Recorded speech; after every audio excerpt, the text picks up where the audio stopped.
Imagine being forever haunted by a minor mistake made years ago. The right to be forgotten is essential for human dignity and redemption. It protects against perpetual punishment. Welcome to Fluent Talk. And welcome to the age of rewriting history on demand, Mr. Advocate. To our listeners, you must focus on the legal and constitutional implications today. Terms like freedom of information are sacred pillars of a free society. If terms like reputational harm or digital erasure excite you, but you struggle with the rapid dialogue, please use the rewind button liberally. Listen for the human element and the moral urgency. It guides you through the complexities of digital law. Let's begin. I state clearly, the right to be forgotten is a dangerous form of censorship. It undermines freedom of information and gives powerful individuals the tool to rewrite history, threatening our fundamental civil liberties. But only for irrelevant, outdated, and non-public interest information. It's a necessary shield against perpetual punishment and severe reputational harm caused by our hyper-archived world. You're asking us to trust a court or even a corporation to decide what is irrelevant history. That control over the past gives control over the future. Well, perhaps we can balance it? A politician or a convicted felon is different from a private citizen's foolish Facebook post from a decade ago. Who draws that line? And what happens when a powerful individual uses the right to be forgotten to hide a pattern of wrongdoing? We have the tools to differentiate public interest. The tools are wielded by humans, and humans are imperfect. The sheer volume of data online means a single mistake causes severe reputational harm that never fades. The right to be forgotten is the only antidote to this perpetual punishment. It grants a second chance. But that second chance comes at the expense of freedom of information, a journalist's ability to verify facts, a citizen's ability to check a job candidate, all compromised. We are not erasing criminal records. We're talking about non-relevant, long-past personal data. Why should someone be defined forever by a comment they made at age 16? The freedom of information? Can you define precisely how that term is compromised by data removal? I'm happy to clarify. Freedom of information is the legal right of the public to access data and documents held by government, or, by extension, information about public figures. Ms. Archivist argues that removing any historically factual information, even from private contexts, restricts the access necessary for a free society. Exactly. That removal creates an incomplete public record. It's a fundamental threat to information. The right to know is a civil liberty. The price of endless archiving is human suffering, Ms. Archivist. We must prioritize the individual's future. But at what cost to truth? Truth must evolve with the person. Convenient for the powerful, isn't it? Your focus on perpetual punishment is emotionally manipulative. My focus is on civil liberties. The right to free expression and access to information are the liberties being suppressed when you enable digital erasure. But a job interview lost because of a decades-old, irrelevant newspaper article is a form of social perpetual punishment. The digital world should not be an unforgiving hellscape. The right to be forgotten is an essential form of digital amnesty. Amnesty for whom? If the information is factual, then removing it is censorship. Plain and simple. You're prioritizing comfort over the bedrock of a free society. I must interrupt. You use the term civil liberties. What specifically does that term protect in the context of information and the internet? Like, what is the core right at stake? Civil liberties are the fundamental rights and freedoms guaranteed to citizens, primarily freedom of speech and the press.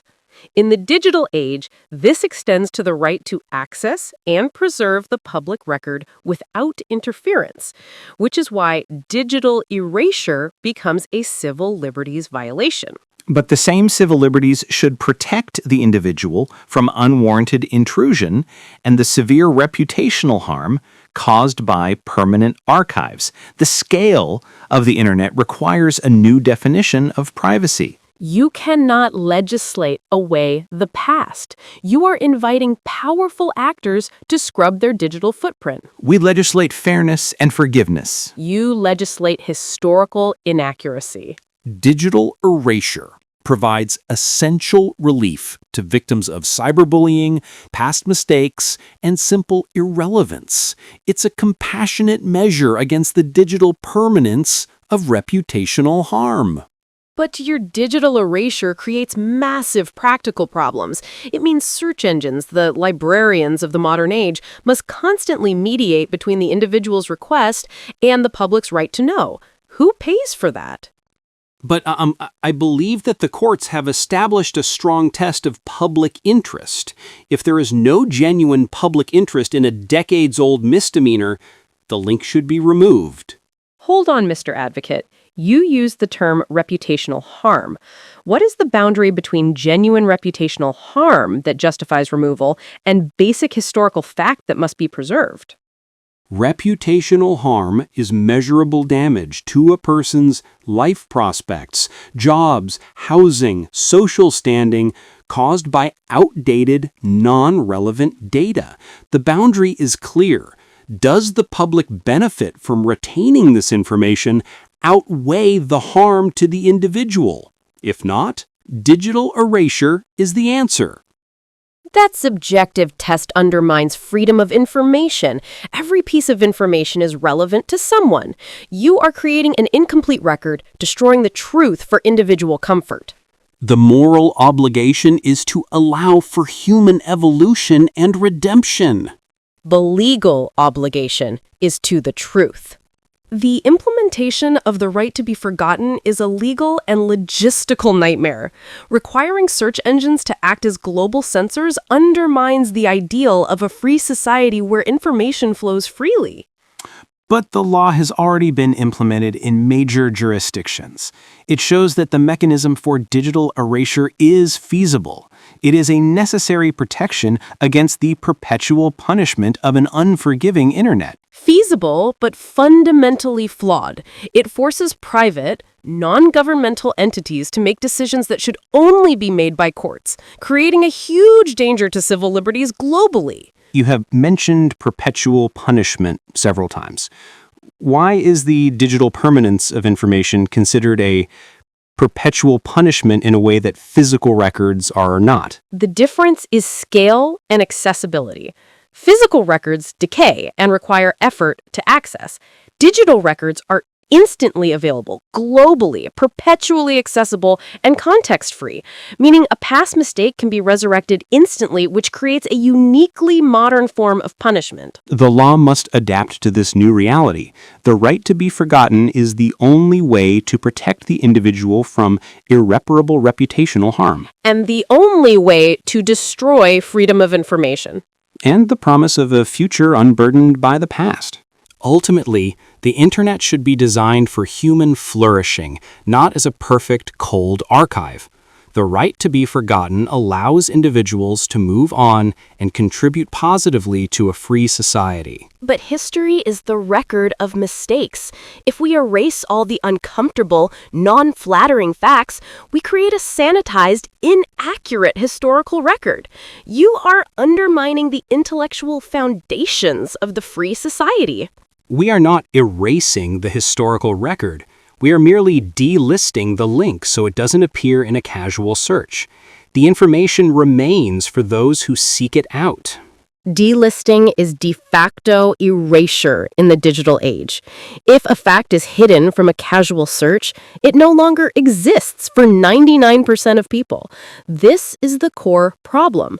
It limits freedom of information profoundly. I concede that there must be strong exceptions for public interest figures. But for the vast majority of private citizens, this protection against perpetual punishment is vital. I remain convinced that this policy creates more problems than it solves and poses a grave threat to civil liberties and the integrity of knowledge. So everyone must suffer for the sake of the record? No, everyone must live with the consequences of their actions. But the ability to change. Change must be verifiable by the record. My conclusion, the right to be forgotten is a necessary shield against perpetual punishment. But it directly compromises freedom of information. It protects the individual from debilitating reputational harm. It undermines fundamental civil liberties in a free society. The law must evolve to allow for digital redemption. Redemption should not require historical revision. The promise is a more compassionate internet. The reality is hidden facts and compromised truth. I urge everyone to demand the right to control their own past. I urge everyone to demand the right to know. Privacy is power. Information is power. And what a profoundly important debate about the balance between the individual and the archive.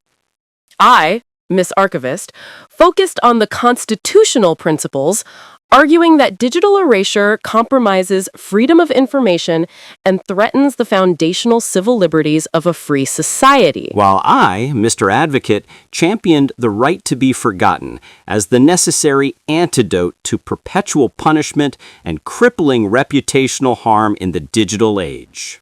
Fantastic work, listeners.